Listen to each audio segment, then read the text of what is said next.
Breaking news tonight, 7 murder victims now linked to the serial killer in New Britain. Police say their main suspect is not a risk to the public. Sources tell us that's because he is already locked up. This breaking news just into our newsroom tonight. Hi, everybody. Glad you're here. I'm Darren Kramer. And I'm Ann Craig. Police just wrapped up a news conference where they laid out their case and released new information now on 4 additional victims. Let's go live tonight to News 8's Jason Newton. He is in New Britain tonight with the very latest. Jason.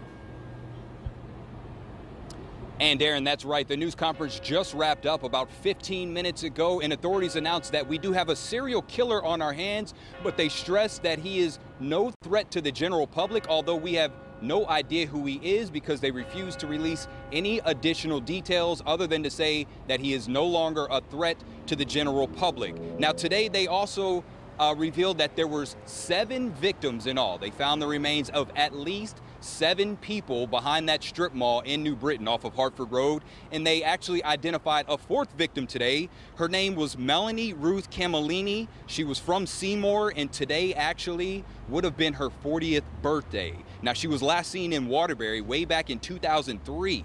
The task force has not identified the last 3 victims, but they did announce that they have concluded their search back behind that strip mall. They wrapped it up just last week on May the 7th.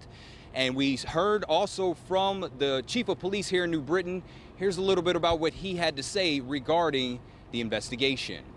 We knew in 2007, from that first day, that these were the mothers, the sisters, the daughters, the real people that matter that we discussed today. Today, we're putting more names to them. But we knew that in 2007. We committed in 2007. We pulled out all stops.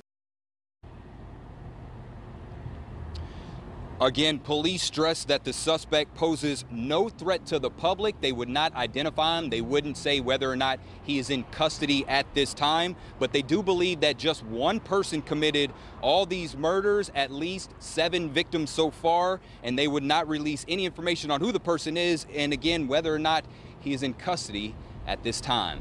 That's the very latest live outside the New Britain Police Department. Jason Newton, News 8.